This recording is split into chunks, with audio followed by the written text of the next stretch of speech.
Hello everyone, to our kind, approachable, knowledgeable, and nice-looking professor, Ma'am Nerissa Malco Beatriz. Classmates, a pleasant morning. By the way, I'm Minandro A. Duarte, a teacher to Pinaglabanan Elementary School, Goa District, and I was assigned to discuss on behaviorist teaching strategies and behaviorism criticism under behaviorism theories.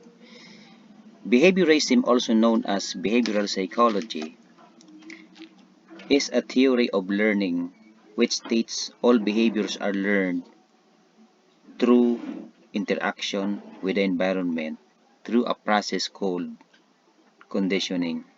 Thus, behavior is simply a response to environmental stimuli. Now, behaviorist teaching strategies. The teachers can implement behavioral learning strategy techniques in their classroom in many ways. Under this, we have the first one, drills. Teachers may practice skills using drill patterns to help students see the repetition and reinforcement that behavioral learning theory uses. At its simplest, drilling means listening to a model provided by the teacher or a tape or another student and repeating what is heard. This is a repetition drill, a technique that is still used by many teachers when introducing new language items to their student. So, the teacher says or serve as the models, the word or phrase and the student repeat it. In all drills, learners have no or very little choice over what is said, so drills are a form of very controlled practice. There is one correct answer and the main focus is on getting right. Drills are usually conducted chorally. Example, the whole class repeats, then individually. There is also the possibility of groups or pairs of students doing language drills together. Now, what drills can be useful for? For the learners, number 1, provides for a focus on accuracy. Next, number 2, provide learners with intensive practice in hearing and saying particular words or phrases. They can help learners get their tongues around difficult sounds or help them imitate intonation that may be rather different from that of their first language. Number 3, provide a safe environment for learners to experiment with producing the language. This may help build confidence, particularly among learners who are not risk takers. Number 4, help students notice the correct form or pronunciation of a word or phrase. Noticing or consciousness raising of language is an important stage in developing language competence. Number 5, provide an opportunity for learners to get immediate feedback on their accuracy in terms of teacher or peer correction. Many teachers or many learners want to be corrected. Number 6, help memorization and automation of common language patterns and language chunks. This may be particularly true for oral learners. Number 7, meet student expectations. Example, they may think drilling is an essential feature of language classroom.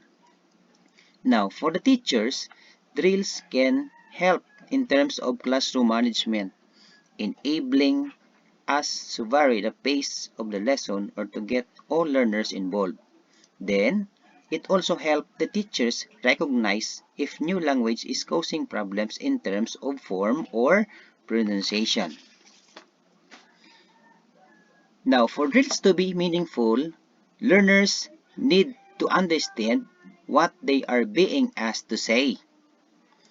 Well, look at some ways of making drilling more creative, productive, and fun for students. Okay, next one is the question and answer.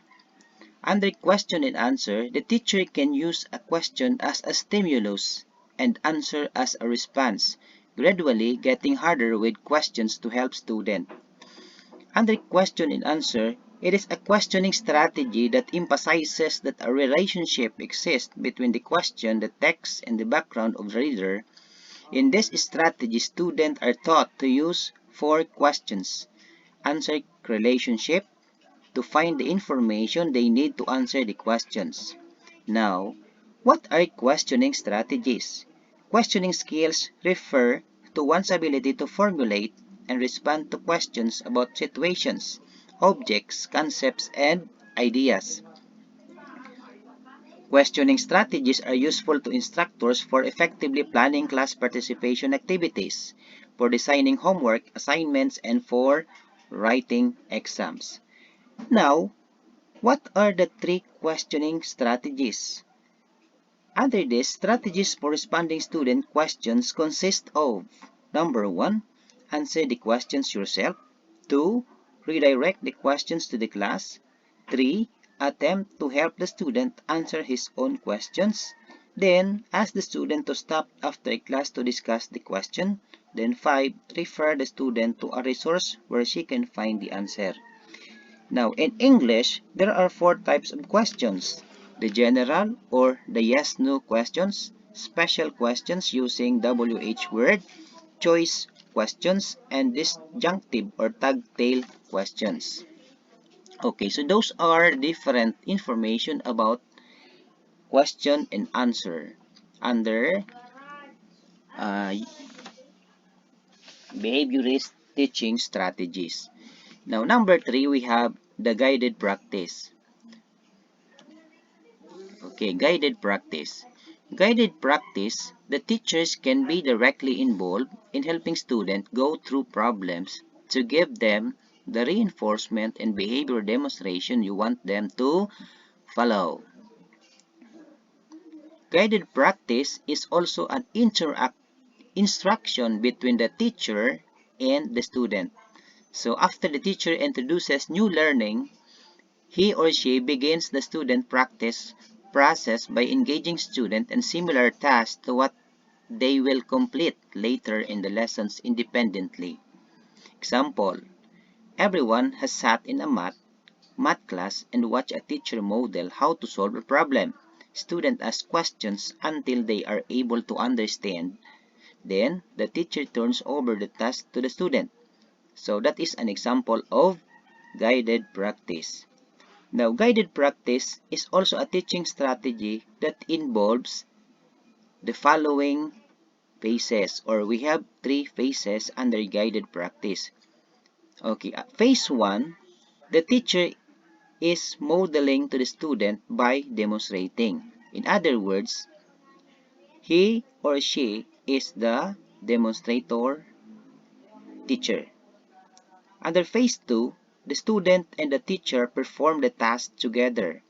We have what we call the group work with teacher direction. Then we have the phase 3, wherein under phase 3 we have 2 stages. The first one, the student demonstrate the task on their own or with individual work but with the teacher as a guide. Then stage 2, independent practice, wherein the student complete tasks unaided. Okay? Next one is the regular review. Reviews are important to behavioral learning theory. Going back over material and giving positive reinforcement will help students retain information much better. Now, what is review in teaching? Review of teaching, which combines the examinations of course materials with in-class observations and collegial discussions, helps prompt this learning among instructors. The review may be formative in nature and used to improve the instructor teaching, or summative and used as an artifact for a teaching portfolio. Now, there are classroom review strategies. Number 1, review with flashcard. Since flashcards are a simple and effective way to study, you can also use game show review. Then, we can also use student-generated quiz questions. Next, topic or question of the day. We can also use review organizers. Then, Pictionary review game. We can also use student as teachers and student as graders. Then, When should you review lesson? Conducting a review lesson or two before every exam will give students a better idea of what to expect on the test and make them more confident with that material. Reviewing topics frequently throughout the course will put less pressure on you and students in these major review lessons. Review, when done well, gives the child a chance to take what he's learned, make it his own, and apply it. A great way to do this is simply apply the knowledge to authentic situations that come up naturally in our day. It could even be done well with a worksheet, activity sheets, and many more. Okay? Then the last one is the positive reinforcement. Now, positive reinforcement is a behaviorist classroom utilize positive reinforcement regularly. This can in the form of verbal reinforcement and phrase, reward system, added privileges, and more. In other words, positive reinforcement is anything that rewards a desired behavior. Example, a father providing his child with a piece of candy for picking up toys. A teacher handing out gold stars to children that turn in their homework on time. Now, what is an example of positive reinforcement in the classroom? For example, student calls out during class to get attention. When the teacher responds, example, pay attention to the disruptive student, this response acts as positive reinforcement. Therefore, the probability the student will call out again increases. Now, how can positive reinforcement be used in the classroom? There are 5 positive reinforcement classroom strategies. The first one is be intentional and diverse. We have a verbal good job is encouraging, but being more specific and intentional will go a lot further. 2. Practice timely positive reinforcement. 3. Curb expectations. Example of curb expectations, a mother gives her own praise. That is reinforcing stimulus for doing homework. So that is behavior. Another one, a father gives his daughter candy. Now that is reinforcing stimulus for cleaning up toys. So those are behavior. The number 4, understand how your student receive praise. And the last one is develop a reward system. So, in a classroom setting, that could be any reward for behavior that you want to encourage, such as helping a classmate in getting to put a sticker on reward chart. Next, being told well done or good job for trying hard at a project problem. Then, getting a treat like sweets or toy. Earning extra playtime for the children. Choice of activities for good behavior. For example, good behavior through the week could earn a class on an hour playground on Friday afternoon or an hour messy play with the paints or their choice of the two. Okay, so those are about the 5 strategies on behaviorist teaching strategies. So let us now come to the behaviorism criticism.